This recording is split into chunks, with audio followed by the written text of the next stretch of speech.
Bien, eh, nuevamente un buen día con todos. Hoy día continuamos con esta segunda sección que corresponde a realidad económica, ¿no?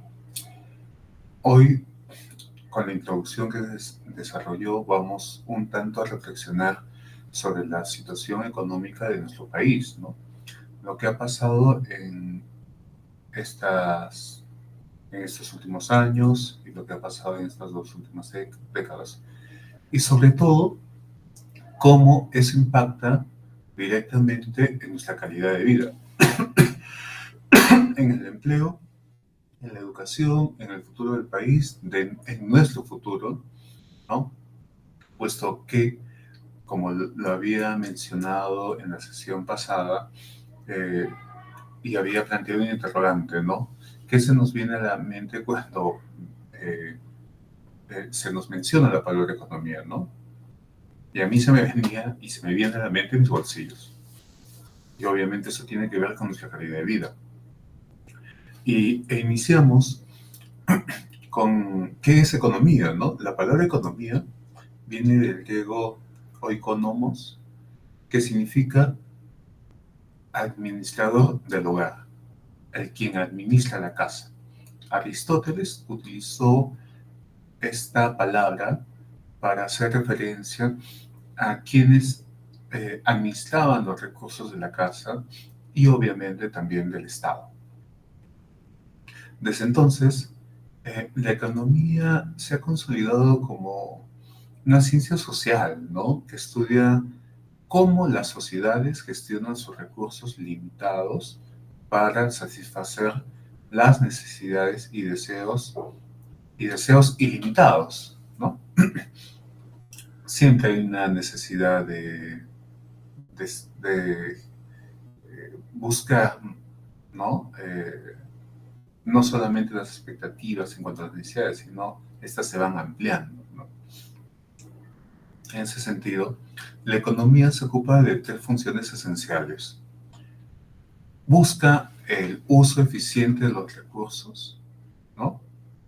Estudia el problema económico de la escasez y analiza la conducta frente a la producción, ¿no? Y cómo se distribuye y se realiza este consumo, ¿no? Por ejemplo, si una ciudad tiene una tierra limitada, tiene que decidir si construir viviendas, hospitales o industrias. Esa es una decisión económica. Y eso obviamente, esa lógica se da a nivel de las familias, ¿no?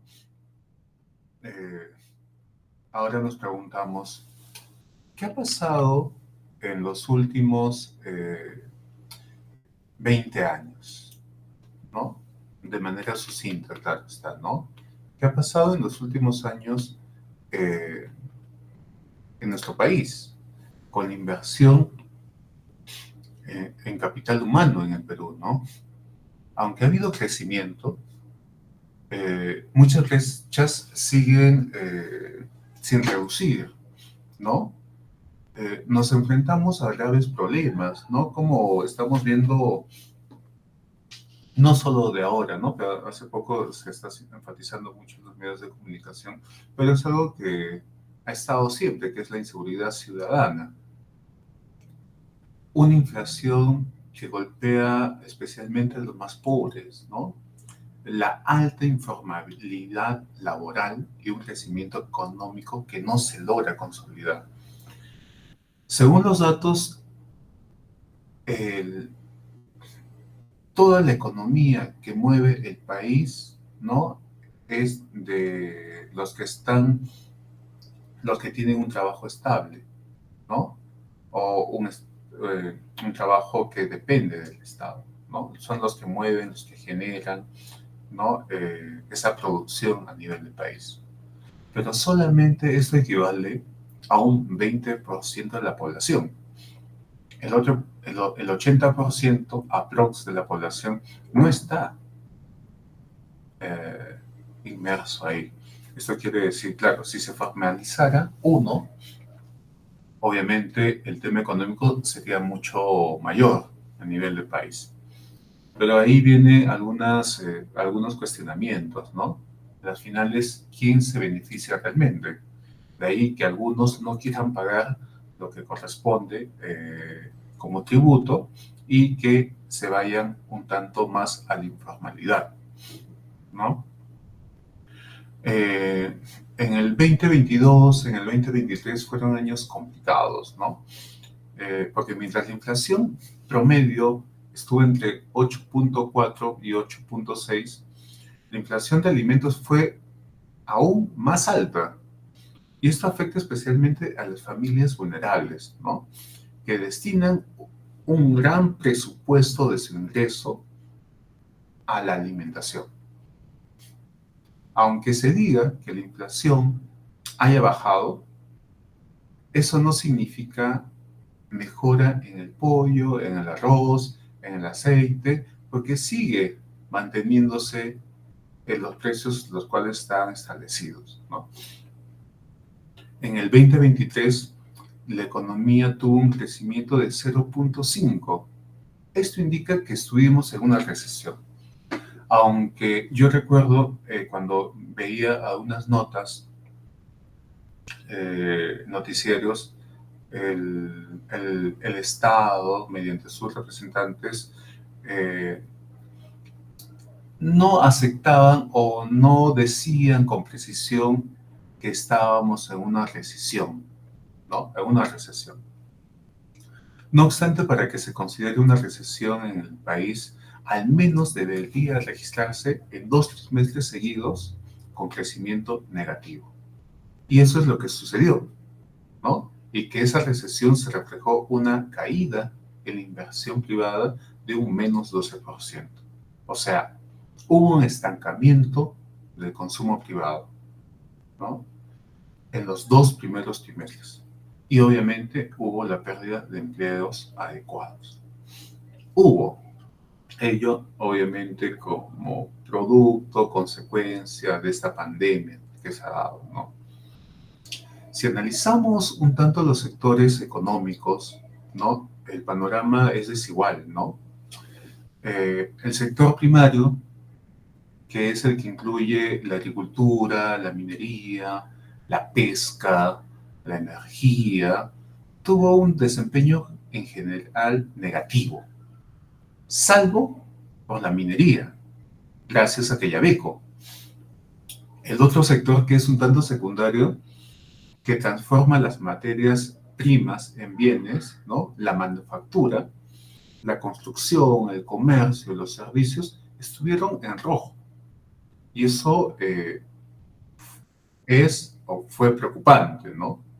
Porque en el sector de servicios representa más del 50% de empleos en el país. ¿Sí?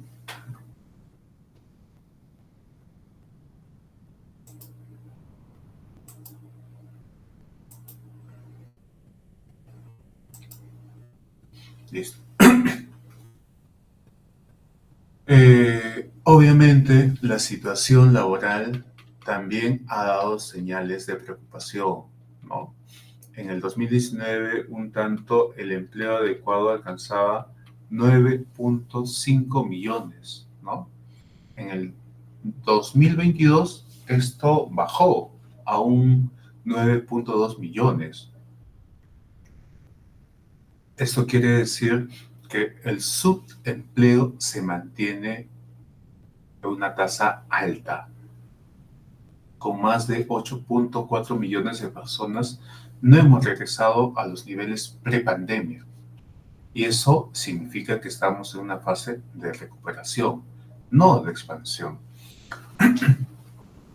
Entonces, eso quiere decir que yo escuchaba a un economista y hacía la analogía de que si yo tengo una tos, ¿no?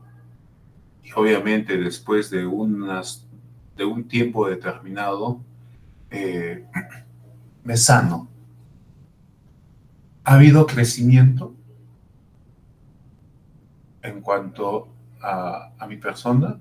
No, puesto que solamente me he recuperado. Aún falta a partir de mi recuperación que yo mida cuál es el nivel de expansión o de productividad que yo desarrolle. Esto quiere decir que aunque diga los representantes del ministerio de que ha habido crecimiento, ese crecimiento es entre comillas. Ese crecimiento está apuntando a la recuperación que se estuvo antes de la pandemia. ¿Esto qué quiere decir? De que la población ha perdido poder adquisitivo. Y si a eso lo sumamos que la inflación de alimentos ha sido el doble, ¿no? De la inflación promedio, entendemos por qué tantos peruanos sienten que no les alcanza el presupuesto para poder vivir. El Banco Central, como sabemos, ha intentado controlar la inflación subiendo la tasa de interés, pero eso también ha generado una desaceleración económica, ¿sí? ¿Cómo es que se regula, ¿no?, la inflación? Lo que el Banco Central es que a los préstamos o a todo el tema económico que implica una tasa de interés, lo eleva. Entonces, cuando lo eleva, ¿no?, es que controla la inflación. Pero esto implica que no siga creciendo, ¿no? Como que vaya una desaceleración económica, ¿no? Cuando el crédito encarece a las familias, compran menos, ¿no? Y las empresas invierten menos. Y esto obviamente frena la economía, puesto que la inflación golpeó, ¿no? Y golpeó a muchas de las familias, ¿no? En cuanto a los precios del combustible, el trigo, el maíz, el aceite, la soya, encima que un tema de conflicto con Ucrania, ¿no? Al ser que un país que importa muchos productos, ¿no? Y obviamente el Perú, sufrió ese impacto. Entonces, es algo que se tendría que tener en cuenta, ¿no? Hubo un primer semestre en el 2024, hubo un repunte del 5.28, ¿no?, que ha sido impulsado por condiciones atípicas, como la pesca, la agricultura y el fin de la veda. Pero no ha sido un crecimiento sostenible, ¿no? Como les decía, cuando escuchamos las noticias, no, hubo un repunte del 5.28, ¿no? Y eso se debe a la pesca y agricultura, pero en otros sectores siguen en rojo, solamente en el sector. Y como hacen una media, ¿no? Mencionan, sí, hubo un crecimiento, pero ese crecimiento no es tanto así, sino que es una recuperación de nuestro país, ¿no? Y ojo que no es una tendencia estructural, ¿no? Y eso en los datos estadísticos del INEI, el mismo INEI lo ha reconocido, ¿no? Estamos saliendo de una recesión, pero no estamos creciendo, ¿no? Entonces, es más o menos así como va la situación económica en nuestro país. Además de otros factores que nosotros ya conocemos, ¿no? Como el fenómeno del niño, ¿no? La incertidumbre política que ha ayudado o que ha contribuido a frenar el desarrollo, ¿no? Ya sea por distintos motivos, ¿no? Ha generado que haya en algún momento salida de capitales o de devaluación del sol frente al dólar, ¿no? Lo que también eso presionó un tanto en cuanto a los precios.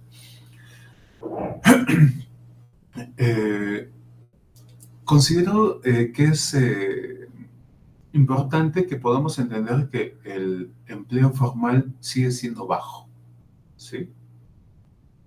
El 76-80% de trabajadores en el sector se encuentra en el sector informal. Esto significa, como les decía en unos momentos, que millones de personas trabajan sin derechos laborales, es decir, sin seguridad social y con ingresos inestables. La informalidad empresarial supera un 80%, pero eso también tiene que ver con otras variables, como les mencionaba, ¿no? Bueno, ¿para qué me descuentan si a las finales yo no tengo beneficio de eso, entre comillas, ¿no? Entonces yo prefiero ser informal, de ahí de que muchas personas apuesten por la informalidad, vale la redundancia, ¿no? Eh, y obviamente ha habido una política fiscal un tanto expansiva, ¿no? Lo que el Estado estaba decretando, los retiros de las AFPs, los bonos que nos han dado o que han dado en la pandemia, ¿no? Y que de algún modo ha sido como un paliativo, más no una solución, que, o la subida del sueldo mínimo, ¿no? Ayuda, sí, pero solo una fracción de trabajadores. Y obviamente, si no se acompaña esto de una medida eh, de productividad, puede haber efectos colaterales. Esto implica que las empresas o las microempresas eh, planteen políticas de apoyo, ¿no? Esto tiene que ver también con que un grupo de empresas formales que pueden ser altamente productivas, ¿no? Generan la mayor parte del PBI, mientras que la mayoría de unidades productivas o que se encuentran en condiciones pésimas, ¿no? Aquí, claro, habría que ver el país mediante nuestros representantes cómo se implementa esas políticas que reduzcan esas trabas para la formalización y que fomenten un tanto esa innovación o la productividad que se desee sin caer en los vicios que muchas veces se caen, ¿no? Eh, Obviamente todo esto se ve afectado y limita en los recursos del Estado, para que el Estado pueda invertir en salud, educación, infraestructura, ¿no? Pero, claro, el crecimiento se va a medir de otro lado por el sector informal. Hay un crecimiento, ¿no? Que está apostando hacia ellos.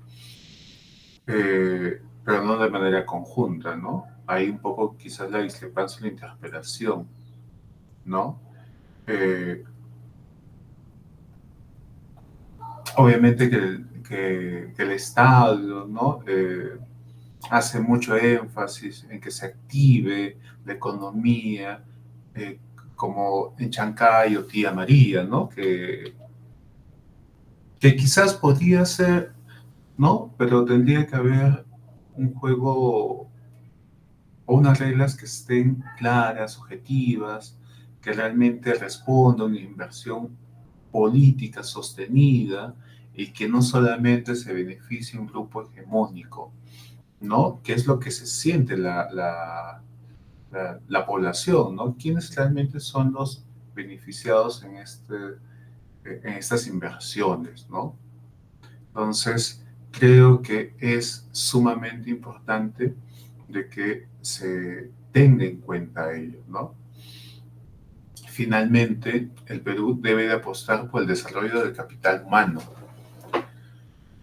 Eh, Eso implica invertir en educación de calidad, salud preventiva, protección social y que se puedan ir cerrando las brechas de género, pero desde un modo crítico, ¿no? Y que no se caiga que no se caiga en que nosotros seamos un producto más, ¿no? Que no sea la sociedad quien realmente que nos esté educando y que responda a ciertas empresas, ¿no? O a ciertos intereses, ¿no? Y que no solamente nos den la educación no la educación que nosotros necesitamos, sino la educación que algunos grupos necesitan de nosotros, ¿no? Entonces, se tendría que apostar por el desarrollo del capital humano en ese sentido, ¿no? Y no como un producto limitado, ¿no? Carente de criticidad. En conclusión, ¿no? Claro, hay una buena visión en cuanto al crecimiento, en cuanto a la economía de nuestro país. No obstante, todavía estamos saliendo de una recesión, ¿no? Y aunque algunos indicadores nos indiquen que estamos yendo bien, eso no es una garantía de bienestar general, ¿no?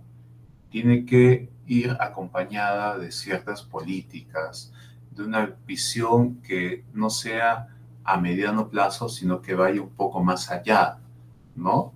Y que realmente salgamos y que vayamos a una expansión de un crecimiento económico que nosotros realmente lo vivamos y que se sienta en nuestros bolsillos. Eso sería todo, ¿no? Cerramos con esta siguiente sesión.